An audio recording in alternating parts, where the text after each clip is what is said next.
दोस्तों आज मैं आपके सामने ऐसा प्रश्न लेकर आया हूं सब्जेक्टिव का जो D2 आपके एग्जाम में देखने को मिलेंगे। और हाँ, सब्जेक्टिव क्वेश्चन से डरना नहीं है भाई, रट्टा नहीं लगाना भाई, एकदम दोस्तों बच्चों की तरह मैं आप लोगों को समझाऊंगा। बस चुकू बैठकर अच्छी तरह से क्लास को देखा कीजिए।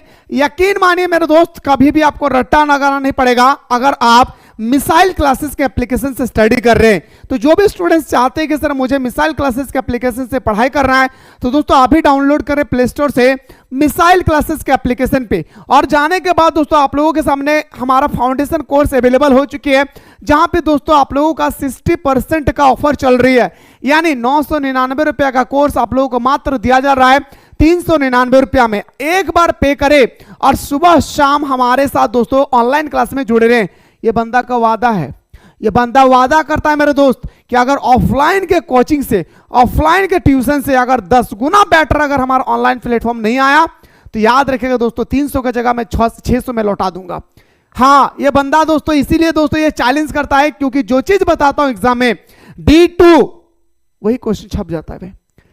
अगर आपके घर के आसपास में कोई ऐसे स्टूडेंट्स है जो हमारे एप्लीकेशन से स्टडी किए हैं 2025 में, तो एक बार उनसे जाकर पूछेगा क्या सर ने जो चीज बताया था सारे सब्जेक्ट में क्या हमारे एग्जाम में क्या वही प्रश्न आया था। अगर कहेंगे कि सर ना, तो मेरे दोस्तों हमारे पास बिल्कुल मत पढ़िए। अगर कहेंगे हाँ, तो दोस्तों फटाफट जा करके हमारा फाउंडेशन कोर्स को ज्वाइन कर लो।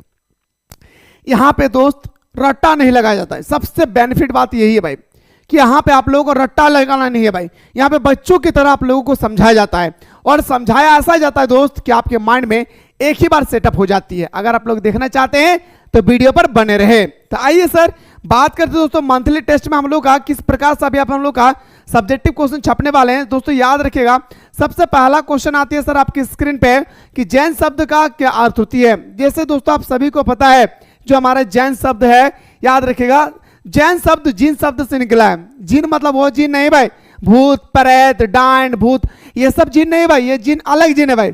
वो जिन यहाँ पे आपको इस प्रकार से देखने को मिलेंगे, ठीक है। और इस जिन का मतलब होता है गुणसूत्र। याद रखिएगा क्या मेरे भाई, गुणसूत्र याद रखिएगा, जिसे हम लोग बोलते हैं क्रोमोसोम, है ना भाई। तो जैन शब्द जिन शब्द से निकला है जिसका अर्थ होता है विजेता। बस इतना याद रखिएगा, जैन शब्द का अर्थ क्या होती है, विजेता। याद रखिएगा, 1 मार्क्स आपको यहाँ पे मिल जाएगी। इसके बाद बात करते हैं सर स्तूप क्या है। दोस्तों स्तूप हमारा एक टीला है भाई, बाद में स्तूप के बारे में डिस्कस करेंगे। सबसे पहले आप लोग पिक्चर देखिए। जी हाँ, सबसे पहले दोस्तों आप लोग इस हमारा पिक्चर देखिए, ये हमारा सांची का स्तूप है जी, हमारा बौद्ध धर्म से संबंधित है। याद रखिएगा दोस्तों ये जो आप स्तूप देख रहे हैं ना भाई, ये स्तूप के बारे में आपके एग्जाम में 100% नहीं भाई, 100 नहीं 200% आपके एग्जाम में आएगी भाई। लिख के रख ले पेपर में। याद रखिएगा ये स्तूप क्या भाई, तो बताएंगे से एक टीला टाइप का है। क्या मेरे भाई, टीला टाइप का है, ठीक है। तो स्तूप का सांस्कृतिक अर्थ है टीला।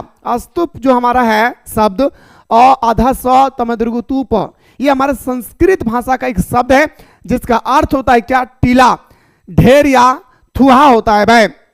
जैसे दोस्तों मैंने आप लोगों को थुहा टाइप का दिखाया, जैसे मैंने आप लोगों को थुहा टाइप का दिखाया है, ठीक है। तो स्तूप का संस्कृत अर्थ टीला, ढेर या थुथा होता है। महात्मा बुद्ध के परिनिवारण के बाद उनकी अस्थियों को 8 भागों में बांटा। अब सर परिनिवारण है क्या, सबसे इंपॉर्टेंट मेरे भाई हमारा परिनिवारण है क्या। दोस्तों जब महात्मा गांधी की मृत्यु हो जाती है तो उस स्टेज को हम लोग बोलते हैं महापरिनिवारण। याद रखिएगा, आप लोग बताइएगा धर्म चक्र परिवर्तन को हम लोग क्या बोलते हैं, महाभिनिष्क्रमण, ठीक है। तो महापरिनिवारण दोस्तों देखिए, परिनिवारण जो है हमारा जब गौतम बुद्ध दोस्तों मृत्यु हो गए, गौतम बुद्ध का जब मृत्यु हो गया दोस्तों, उसकी लाश को ना यानी उसकी अस्थियों को 8 भागों में बांट दिया गया तथा उन पर समाधियों का निर्माण किया गया। इन्हीं को स्तूप कहते हैं। नहीं समझ में आया, फिर मेरे भाई साधारण भाषा में समझिएगा। जैसे दोस्तों स्तूप हमारा सांस्कृतिक शब्द का है जिसका अर्थ होता है टीला। जब महात्मा गांधी का परिनिवारण हो गई, जब महात्मा गांधी की मृत्यु हो गया तो दोस्तों महात्मा गांधी की मृत्यु होने के बाद उनके बॉडी को 8 जगह दोस्तों, एक ही जगह पे पर 8 जगह दोस्तों इस प्रकार से टीला बनाए गए थे। किस प्रकार से, इस प्रकार से टीला टाइप का बनाए गए थे। और ये टीला दोस्तों शांति का प्रतीक माना जाता है। क्या मेरे शेरों, ये टीला हमारा शांति का प्रतीक माना जाता है। और इसी टीला को दोस्तों आज हम लोग क्या बोलते हैं भाई, स्तूप बोलते। क्या इन्हीं को क्या बोलते हैं भाई? स्तूप कहते हैं। इन्हीं इनकी समाधि स्थल को यानी इसके कब्रिस्तान को क्या बोलेंगे भाई? तो स्तूप कहेंगे। ठीक, 2 मार्क्स का प्रश्न आएगा। अगला क्वेश्चन बढ़ते हैं सर। अगला क्वेश्चन आपकी स्क्रीन पे है, याद रखिए दोस्तों। अगला क्वेश्चन है जैन धर्म के त्रिरत्न क्या है भाई? जैन धर्म का त्रिरत्न, ठीक है भाई, याद रखिए जैन धर्म का त्रिरत्न। सबसे पहले तो आप लोग ये समझने की प्रयास कीजिए कि त्रिरत्न किस धर्म से संबंधित है। तो बताएंगे सर हमारा जैन धर्म से संबंधित है। किससे मेरे शेर सुनियो? त्रिरत्न किससे संबंधित है? जैन धर्म से संबंधित रखता है। तो जैन धर्म के त्रिरत्न साम्यक ज्ञान, साम्यक दर्शन और साम्यक आचरण, ये 3 हमारा त्रिरत्न है भाई। ठीक है, ये क्या मेरे भाई? 3 हमारा त्रिरत्न है। महावीर स्वामी का जन्म कब और कहां हुआ? महावीर स्वामी का जो जन्म होती है 540 ईसा पूर्व में वैशाली के कुंडल ग्राम में हुआ था। लिख के रख ले पेपर में, D2 देखने को मिलेंगे। क्या? D2। हमार आशा कर रही हो रे भाई हमार बहन कि तोहने बतवा बुझल पा रही। तो महावीर स्वामी का जन्म होता है 540 ईसा पूर्व में। और दोस्तों कहां पे होता है? वैशाली के कुंडल ग्राम में। कहां पे होता है? वैशाली के कुंडल ग्राम में। अगला प्रश्न आपके स्क्रीन पे है मेरे भाई कि धर्म चक्र परिवर्तन से आप क्या समझते हैं? मैंने आप लोगों को अभी बताया कि गौतम बुद्ध ने दोस्तों जब हमारे ज्ञान की प्राप्ति कर लिए थे, महात्मा बुद्ध ने दोस्तों जब ज्ञान की पूरी प्राप्ति कर लिया, तो महात्मा गांधी ज्ञान की प्राप्ति करने के बाद सारनाथ में पहला उपदेश दिया था। यानी दोस्तों क्या किए थे? लोगों को बैठा लिए थे भाई। क्या? लोगों को इस तरह से दोस्तों बैठा लिए थे और बैठाने के बाद दोस्तों क्या दे रहे थे? ज्ञान दे रहे थे। जब सारनाथ में उन्होंने पहली बार उपदेश दिया, पहली बार प्रचार किया, पहली बार उन्होंने दोस्तों क्या किया? शिक्षा दिए लोगों को। तो इसी स्टेज को हम लोग क्या बोलते हैं? तो बताएंगे सर इसी स्टेज को हम लोग बोलते हैं क्या? धर्म चक्र परिवर्तन। ठीक है, तो गौतम बुद्ध ने ज्ञान की प्राप्ति के बाद अपना पहला उपदेश सारनाथ में दिया। गौतम बुद्ध ने ज्ञान की प्राप्ति के बाद अपना पहला उपदेश सारनाथ में दिया। यह प्रथम उपदेश की घटना ही धर्म चक्र परिवर्तन कहलाता है। याद रखिएगा, जो पहला उपदेश दिया था हमारे गौतम बुद्ध ने, इस पहले उपदेश को ही हम लोग क्या बोलते हैं मेरे भाई? तो बताएंगे सर धर्म चक्र परिवर्तन। क्या बोलेंगे मेरे शेर सुनियो? तो बताएंगे सर धर्म चक्र परिवर्तन। ओके, कोई टेंशन नहीं लेना भाई, ठीक ना। और हाँ, इसके बाद कौन से सब्जेक्ट के बारे में देखना चाहते हैं फटाफट आप लोग कमेंट सेक्शन में कमेंट करना भूले। सांची के स्तूप की खोज किसने किया था? लिख के रख ले प्यारे प्यारे, 2026 के एग्जाम में टपकेगा भाई। हाँ, जाके जैक बोर्ड जाके देख लीजिए, पेपर छप चुकी है। और बंदा जो कहता है ना मेरे भाई, लिख के रखिएगा, ठीक है। आइए सर, सांची का स्तूप की खोज। सबसे पहले सांची की स्तूप की खोज मेरे भाई बनाएंगे सर 1818, यानी दोस्तों हमारा 1818 में। कब? 1818 में जनरल टेलर ने किया था। याद रखिएगा, ये जो आप लोग सांची का स्तूप अभी देख रहे थे ना भाई, ये जो सांची का स्तूप देख रहे हैं, इसकी जो खोज हुई है 1818 में क्या था? जनरल टेलर ने। किसने किया था? 1818 में क्या था? किसने? जनरल टेलर ने। ओके, अब आइए सर आगे बात करते हैं सर महात्मा बुद्ध का जन्म कब हुआ। और हाँ, अगर आप लोग अच्छा लग रहा है, ये तो मैं टेलर दे रहा भाई, जी हाँ, ये हमारे टेलर है। अगर आप चाहते कि सर मूवी भी देखना है सर मुझे, हाँ फिल्म भी देखना है, तो फिल्म हमारा 2 टाइम पे चलता है, सुबह को 1 घंटा, शाम को 1 घंटा। एक बार पे करें 399 रुपया और पूरे साल भर हमारे साथ सुबह शाम दोनों टाइम जुड़े रहे। बच्चों की तरह आप लोगों को दोस्तों समझाया जाता है, ठीक है, बच्चों की तरह। प्रत्येक दिन class, no Sunday, no Monday, no festival, everyday classes, ठीक है। और दोस्तों जब हमारे सिलेबस कंप्लीट हो जाएगी तो आप लोगों को एग्जाम से पहले 5 साल का मॉडल पेपर, 5 साल का PYQ कवर कराई जाएगी।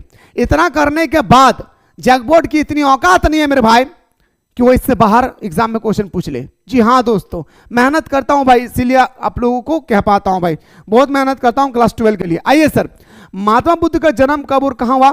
तो बताएंगे सर महात्मा बुद्ध का जो जन्म होती है 563 ईसा पूर्व में होता है। कब होता है मेरे भाई? 563 ईसा पूर्व में होती है। कहां पे? कपिलवस्तु के निकट लुम्बिनी में। कभी मत बोलिएगा सर कि महात्मा बुद्ध का जन्म भारत में हुआ है। जब भी कोई आपसे पूछे तो बताना सर कि हमारा जो महात्मा बुद्ध है ना भाई, ये महात्मा बुद्ध का जन्म होता है कहां पे? तो बताएंगे सर नेपाल में। कहां पे? नेपाल में। कब? 563 ईसा पूर्व में। आए सर गौतम बुद्ध से संबंधित कुछ और बात करते हैं दोस्तों। 563 ईसा पूर्व में दोस्तों इसकी जन्म होती है ना। मृत्यु के बारे में दोस्तों गलत दिया हुआ है, और इसका जो मृत्यु होती है वो कुशीनगर उत्तर प्रदेश में होता है। कहां पे? कुशीनगर उत्तर प्रदेश में होता है। पिता का नाम था क्या? शूद्रधन। माता का नाम था महामाया। गौतम बुद्ध के माता जो है दोस्तों बचपन में ही इंतकाल हो जाती है, डेथ हो जाती है, जिस कारण से गौतम बुद्ध का जो है बचपना उसकी प्रजापति गौतमी उसकी मौसी ने दोस्तों उनका लालन पालन करते थे। शिक्षा, राजकाज और शूद्र विदा होता था वह युद्ध विदा। उसके बाद विवाह जो होता था, इसका जो दिलरुबा जाने मन जिल की टुकड़ा जिसे हम लोग गर्लफ्रेंड बोलते हैं, उसका नाम था क्या, यशोधरा के साथ हुआ था। जन्म से हिंदू, बाद में जाकर उन्होंने बौद्ध धर्म को परिवर्तित किया। जन्म से वो हिंदू था दोस्तों, लेकिन बाद में जाकर क्या किया, धर्म को उन्होंने परिवर्तित कर लिया और बौद्ध धर्म को ग्रहण किया। अमरावती का स्तूप कहां स्थित है, तो बताएंगे सर औ से अमरावती, औ से आंध्र प्रदेश। लिख के रख ले प्यारे, 100% टपकेगी भाई। औ से आंध्र प्रदेश और औ से हमारा क्या होती है, अमरावती। याद रखिएगा अमरावती का स्तूप, जैसे दोस्तों मैंने अभी आप लोगों को बताया कि सांची का स्तूप कहां पे स्थित है, भोपाल में। अगर आपके सामने भोपाल ऑप्शन ना रहे, रायसेन रहे, तो आपको रायसेन लगाना है। अगर दोनों ऑप्शन रहे तो आपको रायसेन लगाना है। लेकिन दोस्तों एग्जामिनर अधिकतर आंसर जो लगाता है वो भोपाल। याद रखिएगा सांची का स्तूप कहां पे मेरे भाई, मध्य प्रदेश भोपाल में। ठीक है, आइए सर, बौद्ध संघ में प्रवेश करने वाली प्रथम महिला कौन थी। बौद्ध धर्म का जब प्रचार प्रसार होने लगा तो सबसे पहले वह कौन सी लेडी थी जिन्होंने दोस्तों बौद्ध धर्म को स्वीकार किया, तो बताएंगे सर वो हमारा कौन होगा, प्रजापति गौतमी, यानी हमारा गौतम बुद्ध के मौसी। सबसे पहले गौतम बुद्ध ने जब दोस्तों धर्म चक्र परिवर्तन क्या मतलब सारनाथ में पहला उपदेश दिया, तो सबसे पहले उनके मौसी ने दोस्तों बौद्ध धर्म को स्वीकार किया और हिंदू धर्म को उन्होंने त्याग कर दिया भाई। ठीक है, तो मुझे उम्मीद है मेरे शेर और शेरनियों कि अभी तक आप लोगों को अच्छा तरह से समझ में आ गया होगा। अब बात करते हैं दोस्तों क्वेश्चन नंबर नेक्स्ट पे। अभी जितने सारे क्वेश्चन कर रहे हैं मेरे शेर और शेरनियों, ये हमारा वॉल लाइनर क्वेश्चन है। और वॉल लाइनर जो क्वेश्चन होती है ये 2 मार्क्स का पूछा जाता है। कितना, 2 मार्क्स का पूछा जाता है। इस बात को याद रखिएगा, भूलिएगा नहीं भाई। जैन धर्म के 23वें तीर्थकर कौन थे, तो बताएंगे सर पारसनाथ। अगर आपसे पूछा जाएगा कि फर्स्ट हमारा तीर्थकर कौन थे, तो बताएंगे सर ऋषभ देव। याद रखिएगा पहला तीर्थकर कौन थे मेरे भाई, ऋषभ देव। अगर आपसे पूछा जाएगा 24वें तीर्थकर, या तो दोस्तों हमारा अंतिम तीर्थकर कौन था, तो महावीर स्वामी जैन। याद रखिएगा महावीर स्वामी जैन। याद रखिए मेरे भाई, क्या, महावीर स्वामी जैन, भूलना नहीं है भाई। ठीक है, अगला क्वेश्चन पे आते सर, जैन धर्म के प्रथम तीर्थकर कौन थे, तो बताएंगे सर ऋषभ देव।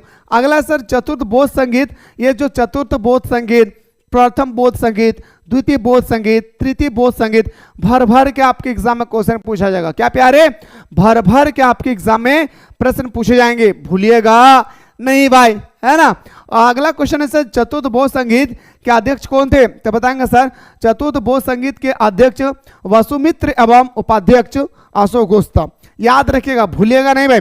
चतुर्थ बौद्ध संगीत के अध्यक्ष कौन थे, वसुमित्र, बस इतना याद रखिए, कौन था, वसुमित्र। ठीक है, अगला क्वेश्चन पे आते सर। अब आते सर श्वेतंबर और दिगंबर। दोस्तों आप सभी को पता होगा, अगर चैप्टर 4 अगर आपने पढ़े होंगे तो आप लोगों को बहुत ही अच्छी तरह से पता होगा, जिस तरह से हमारा बौद्ध धर्म आगे चलकर गौतम बुद्ध के मृत्यु के बाद आगे चलकर दोस्तों बौद्ध धर्म 2 भागों में बांट गया।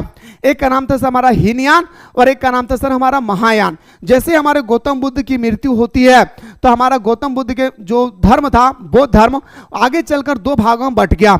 एक का नाम था हीनयान, एक का नाम था महायान। ठीक इसी तरह से दोस्तों जब हमारे जैन धर्म के संस्थापक महावीर स्वामी जैन की मृत्यु हो जाती है तो उनका भी धर्म दोस्तों आगे चलकर 2 भागों में बढ़ जाते हैं। एक भाग का नाम था दोस्तों श्वेतंबर, एक भाग का नाम था दोस्तों दिगंबर। अब बात करते हैं सर श्वेतंबर और दिगंबर में क्या संबंध था, श्वेतंबर दिगंबर में क्या अंतर थे, इसके बारे में दोस्तों हम लोगों को डिस्कस करना है, जिसे हम लोग बोलते हैं स्थलभद्र और भद्रबाहु। आइए सर बात करते हैं सर श्वेतंबर और दिगंबर में अंतर। महावीर स्वामी की 463, बाबू रे ये क्वेश्चन एकदम लिख कर रख लीजिएगा, 3 मार्क्स का छपेगा आपके पेपर में। कहाँ, 2026 के एग्जाम में। जब मेरे मुंह से निकल गया तो पेपर में लिख लीजिएगा दोस्तों कि आपके एग्जाम में आएगा ये प्रश्न। ठीक है, देखिए महावीर स्वामी की 468 ईसा पूर्व में मृत्यु के बाद मगध में भीषण अकाल पड़ गया। दोस्तों जब हमारे महावीर स्वामी की मृत्यु हो जाती है, जी हाँ, हमारा महावीर स्वामी की मृत्यु हो जाने के बाद मगध साम्राज्य में, मगध में दोस्तों भयंकर दोस्तों क्या पड़ जाती है, अकाल पड़ जाता है। क्या पड़ जाता है, अकाल पड़ जाती है। लोग खाने के लिए दोस्तों तरस जाते हैं भाई। भद्रबाहु के नेतृत्व में कुछ जैन दक्षिण भारत चले गए और स्थूलभद्र के नेतृत्व में कुछ लोग मगध में ही रह गए।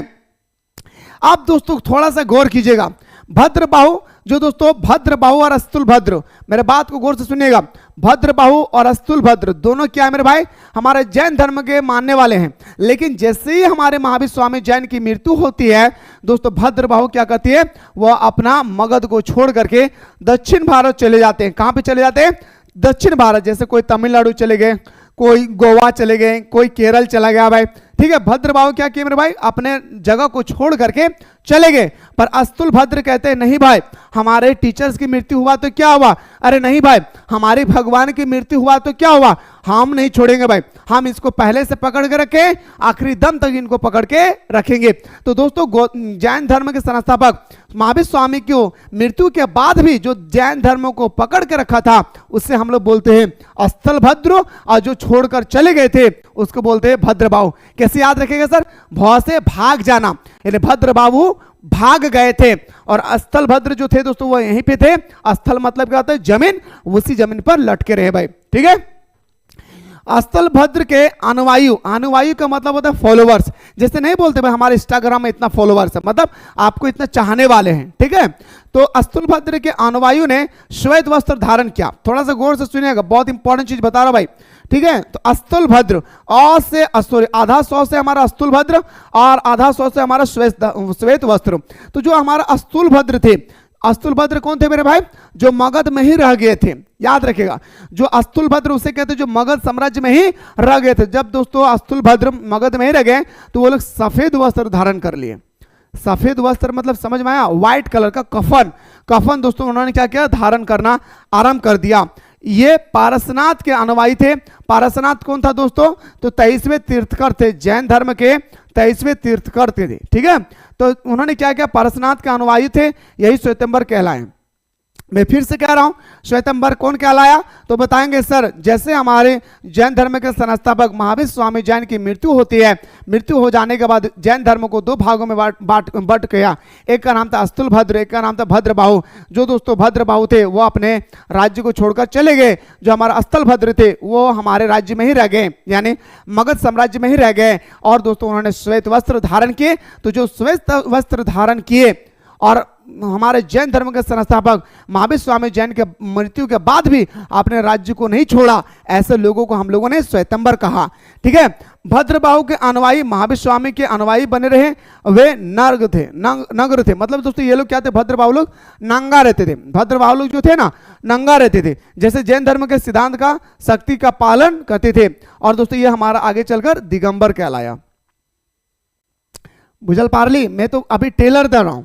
अगर फिर से कह रहा हूं, अगर आप चाहते हैं कि सर मुझे अच्छी तरह से तैयारी करना है तो डाउनलोड कीजिए प्ले स्टोर से मिसाइल क्लासेस के एप्लीकेशन को, फटाफट जाकर के प्ले स्टोर से मिसाइल क्लासेस के आपको डाउनलोड कर लीजिए। डाउनलोड करने के बाद आपके सामने दोस्तों हमारा एप्लीकेशन पे फाउंडेशन कोर्स अवेलेबल हो चुकी है।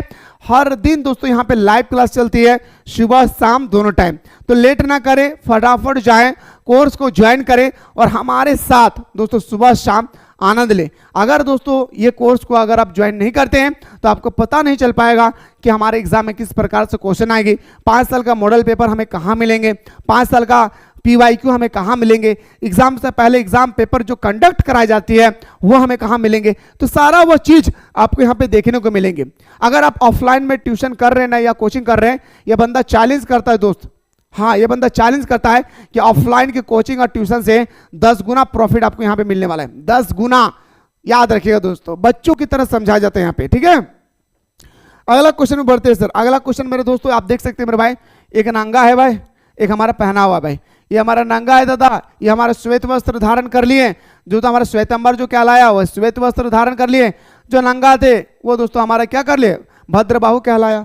जो हमारा मगध को छोड़कर चले गए, देख रहे भाई नंगा है भाई, है ना। अगला क्वेश्चन है जैन धर्म के प्रमुख सिद्धांत का वर्णन करें। जैन धर्म का 5 गो सिद्धांत था, पता है, बौद्ध धर्म का भी सिद्धांत था, जैन धर्म का भी दोस्तों क्या थे, सिद्धांत थे। तो आपसे सबसे पहला पूछा गया कि जैन धर्म का थ्योरी बताइए। पहला थ्योरी बताना है मेरे भाई क्या, सत्य। पहला बताना है, जैन धर्म का पहला सिद्धांत था कि हमेशा सत्य बोलना चाहिए, इंसान को हमेशा सत्य बोलनी चाहिए। एक जगह सिर्फ झूठ बोलना है, कहां पे? जब दो भाइयों में झगड़ा हो जाए और झगड़ा होने के बाद अगर हम झूठ बोलेंगे तो हम लोग दोनों भाई आपस में मिल जाएंगे, उस स्टेज में आप झूठ बोल सकते हैं। बाकी किसी भी स्टेज में आप झूठ नहीं बोल सकते हैं, झूठ बोलना पाप है भाई, ठीक है। तो सत्य, हमेशा सत्य बोलना चाहिए। दूसरा की अगर बात करें, अहिंसा, कभी हिंसा नहीं करना चाहिए। मनुष्य को कभी भी दोस्तों क्या नहीं करना चाहिए? हिंसा नहीं करना चाहिए। मनुष्य को हमेशा दोस्तों अहिंसा करनी चाहिए, मतलब हिंसा से परहेज होना चाहिए, है ना भाई। हम लोग क्या बोलते हैं, देखो उनके घर में क्या मकान है, क्या गाड़ी है यार, हम लोग हिंसा करने लगते हैं। नहीं भाई, जलना नहीं है किसी से। भगवान जितना दिया है उस पर शुक्रगुजार करो। भगवान ने तो हाथ पैर दिया है, शुक्रगुजार करो। क्यों? क्योंकि दोस्तों आपके सामने तो आपका हाथ पैर सब कुछ सलामत है। बहुत सारे ऐसे धरती पे इंसान है जो मेरे भाई पता है क्या, जिसके पास आंख नहीं है, जिनके पास हाथ नहीं है, जिनके पास पैर नहीं है, जो दोस्तों खाने के लिए तरस जाते हैं। कभी भी इस तरह से ख्याल आए तो हमेशा इस प्रकार सोचा कीजिए। अगला, ये मैं नहीं कह रहा दोस्तों, मैं भी कह रहा हूं, जैन धर्म के संस्थापक भी कह रहे हैं, अस्तित्व का मतलब होता है कभी चोरी नहीं करना चाहिए।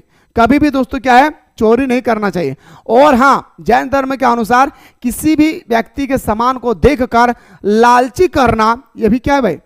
बोलिए ना भाई, यह भी क्या है? तो बताएंगे सर ये भी एक प्रकार का हमारा चोरी है। यानी हमें किसी भी व्यक्ति के सामान को देखकर लालची नहीं करना है भाई, ठीक है।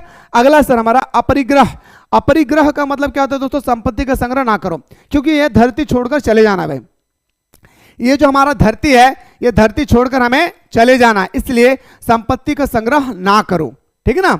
अगला से ब्रह्मचर्य, इंद्रियों को वश में रखना। इंद्रियों को क्या करना है मेरे भाई? वश में रखना। ये क्वेश्चन था दोस्तों हमारा किसका? जैन धर्म के प्रमुख सिद्धांत के बारे में, ठीक है। अब आइए सर, जैन धर्म और बौद्ध धर्म में क्या समानताएं हैं भाई? समानता मतलब जैन धर्म और बौद्ध धर्म में दोनों में सिमिलर क्या क्या है? जैसे हमारा दोनों हाथ क्या भाई? सिमिलर है, देखिए दिख रहा है भाई, सिमिलर हो गया। तो क्या समानता है? पहला, दोनों ही वैदिक यज्ञ कर्मकांड का विरोध किया। अरे भाई क्या पूजा पाठ करते हो? अरे पूजा करना है तो उसको क्या करो जिन्होंने पूरी दुनिया को बनाया है। जैन धर्म बौद्ध धर्म दोनों का कहना है, मेरा भी कहना है यही है कि पूजा पाठ कर रहा है तो उसका करो जिन्होंने पूरे कायनात को बनाया है। पहला। दूसरा पॉइंट, दोनों ही अपने उपदेश जन भाषा प्राकृत एवं पाली भाषा में देते थे। याद रखिएगा, दोनों जब उपदेश देते थे, जैसे गौतम बुद्ध ने सारनाथ में पहला उपदेश दिया था तो दोस्तों उन्होंने पाली भाषा और संस्कृत भाषा दोनों भाषा को प्रयोग किया था। इसी तरह से जैन धर्म के जब उपदेश आते थे उस समय दोस्तों वो लोग भी क्या करते थे? दोनों भाषा का प्रयोग करते थे भाई। अगला सर, दोनों धर्म के प्रवर्तक महावीर स्वामी एवं गौतम बुद्ध क्षेत्रीय थे। क्षेत्र क्या है भाई? आप सभी को पता है, वर्ण व्यवस्था के अनुसार धर्म को 4 भागों में बांटा गया था। वर्ण व्यवस्था के अनुसार धर्म को 4 भागों में बांटा गया था। याद कीजिए थोड़ा सा। एक आता है हमारा पहले ब्राह्मण, क्या मेरे भाई? ब्राह्मण। फिर हमारा आता है दोस्तों क्षत्रिय, फिर हमारा आता है शाक्य, फिर हमारा आता है दोस्तों हमारा शूद्र।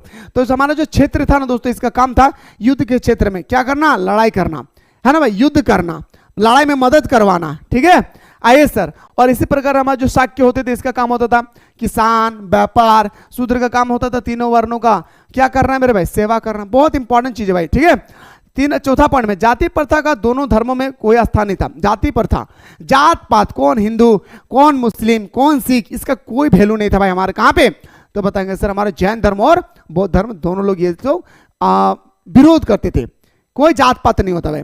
पांचवा पॉइंट था दोस्तों, दोनों धर्मों ने संसार को दुखमय कहा, और दोनों धर्मों ने दोस्तों, दोनों धर्मों के लोगों ने कहा यह संसार पूरी दुखों से भरी है।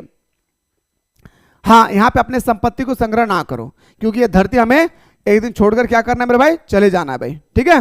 अब आइए सर बात करते हैं महात्मा बुद्ध के जीवन और उपदेशों का वर्णन। और एक बार मेरे जुबान से निकल गया तो लिख के रख लीजिएगा, 2026 के पेपर में टपक रहा है दोस्तों, वो भी 5 मार्क्स का है, 1-2 मार्क्स का नहीं, 5 मार्क्स का छपेगा मेरे भाई, 5 मार्क्स का। अगर आप चाहते हैं कि सर इसी तरह से कंटिन्यू क्लास को करते रहिए तो एक बार मेरे भाई आप लोग कमेंट सेक्शन में जरूर कमेंट कीजिएगा, मैं आप लोगों को बेहतरीन तरीके से बताने की प्रयास करूंगा। अगर आप चाहते हैं कि सर मुझे अच्छी तरह से तैयारी करना है तो फटाफट जाकर के दोस्तों प्ले स्टोर से मिसाल क्लासेस के आपको डाउनलोड करके इस कोर्स को ज्वाइन कर ले, ठीक है।